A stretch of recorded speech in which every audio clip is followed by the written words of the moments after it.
cette table ronde sera consacrée à la virtualisation. La virtualisation, on en parle beaucoup, évidemment, dans tous les médias, un petit peu partout. On en parle souvent sous l'angle technique, comment ça marche, etc.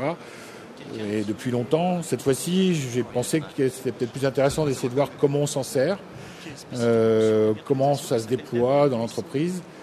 Et c'est un petit peu sur ces questions. Et puis surtout aussi, comment ça s'administre, c'est-à-dire comment ça se gère au sein de l'entreprise. Donc, pour en parler...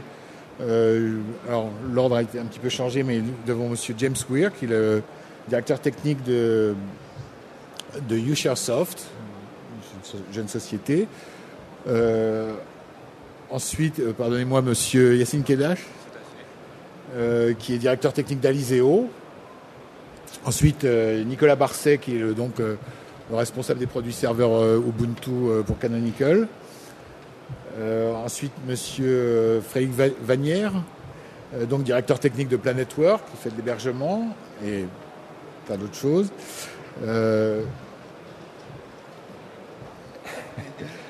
Ensuite, monsieur Frédéric Renard, qui est le directeur général de Archaea Software.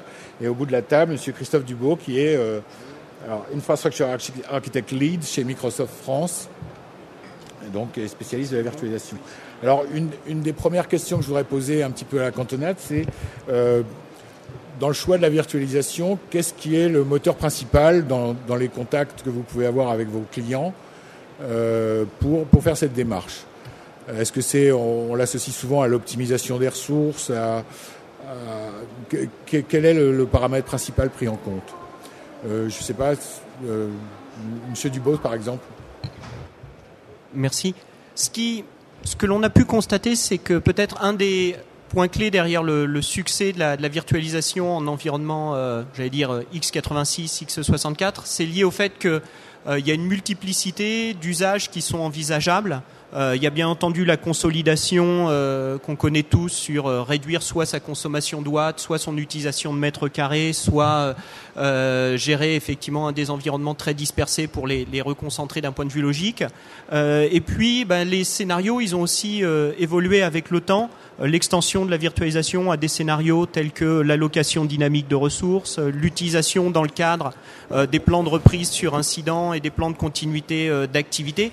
Donc, ce qui fait effectivement la force de la virtualisation aujourd'hui et son adoption aussi importante dans tous les environnements de nos clients, c'est qu'il n'y a pas un scénario qui va masquer tous les autres, mais il y a une multitude de scénarios qui sont envisageables. Okay. Quelqu'un d'autre veut me donner son avis sur... Personnellement, pas grand-chose à rajouter sur cette partie-là, mais c'est vrai que nous, on constate que les points marquants et les demandes, c'est souvent consolidation d'abord et PRA, plan de reprise d'activité. C'est vraiment, a priori, ce qui draine un petit peu le marché et motive les gens à aller vers la virtualisation. D'accord. En fait, la virtualisation, c'est un concept technique qui existe depuis des années, plusieurs dizaines d'années même. Qu'est-ce qui fait que pratiquement ce sont que ces dernières années en fait qu'on en parle sérieusement, qu'on le déploie au niveau pratique dans les entreprises? Quels ont été les facteurs? Alors sur la partie virtualisation, elle existe depuis plusieurs dizaines d'années. En fait, la virtualisation est une technologie qui est héritée des gros systèmes où l'on séparait la capacité de calcul d'un gros système en plusieurs sous-systèmes virtualisés qui partageaient les ressources. Ce qui a évolué, c'est la mise à disponibilité de cette technologie sur des ordinateurs qu'on appelait, en termes d'architecture au préalable, des ordinateurs personnels. C'est-à-dire que les architectures x86 sont des architectures qui, au départ, ont été destinées au poste de travail, qui sont montées en capacité dans les serveurs. Et le fait que l'on ait maintenant, au sein des architectures x86, tant Intel qu'AMD, des instructions spécifiques pour gérer la virtualisation, permet de mettre ceci à disposition du public dans un environnement de sécurisation qui correspond aux besoins des entreprises. D'accord. Quelqu'un d'autre veut répondre à cette question? Donc, d'un point de vue au niveau de l'hébergement, nous, ce qui nous a poussé à virtualiser il y a à peu près 4 ans, c'est l'augmentation du coût en data center. C'est-à-dire que le prix des baies et d'électricité en data center a explosé ces dernières années et ça a poussé tous les hébergeurs comme nous, à virtualiser au maximum pour consolider et optimiser au maximum l'utilisation d'électricité. Et après, on a rajouté toutes les fonctionnalités dont on a parlé au niveau du PRA, de l'allocation de ressources dynamiques et de la sécurité. Mais avant tout, pour l'hébergement, c'était vraiment une diminution des coûts d'hébergement d'infrastructure d'un point de vue électrique. Monsieur Vanière, peut-être vous avez... Monsieur Vanière, peut-être...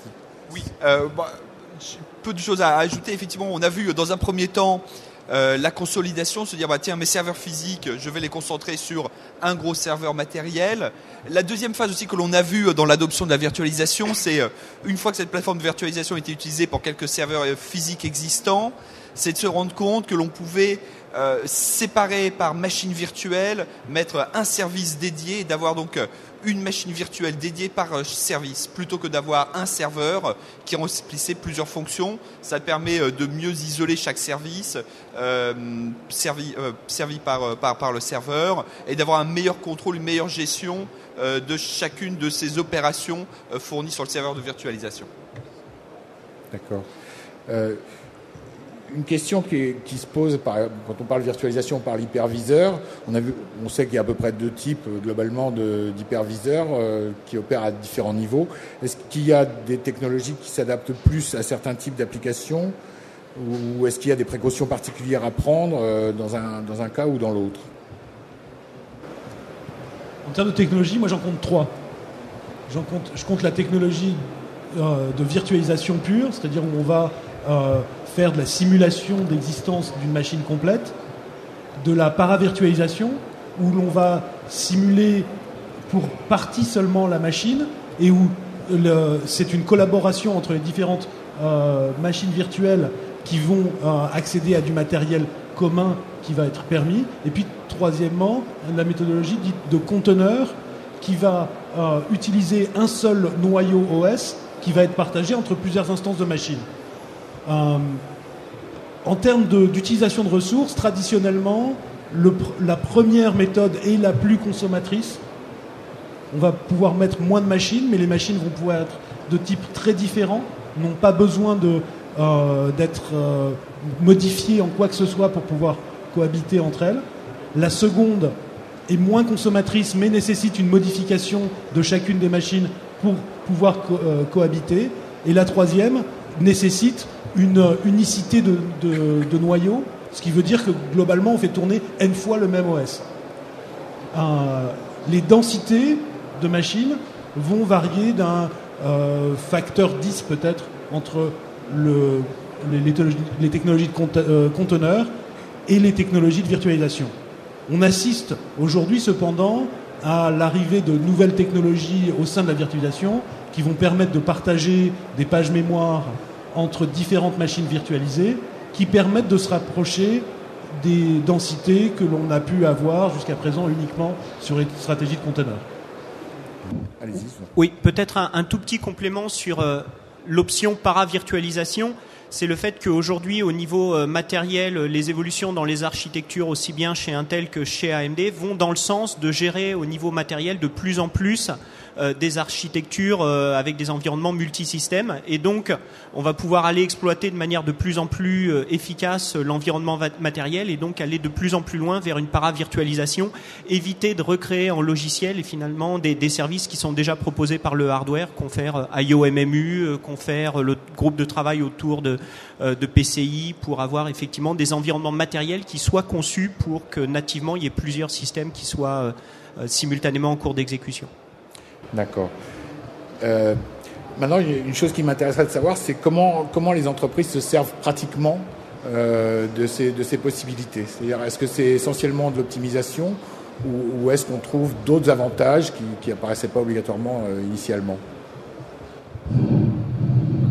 Effectivement, par rapport au retour d'expérience qu'on a et à la base installée de clients que l'on possède au jour d'aujourd'hui, nous on est assez spécialisé sur des solutions de virtualisation open source, que ce soit KVM, Xen Open Source ou commercial type Citrix Xen Server. Ce qui revient très très souvent, effectivement, la consolidation c'est comme un point très très important pour les clients. Mais ce qu'il ne faut pas oublier derrière, et ce qu'il y a une fonctionnalité qui est vraiment magique au niveau de la virtualisation, c'est ce qu'on appelle la migration à chaud des machines virtuelles d'un serveur physique à un autre. Et ça, clairement, en termes de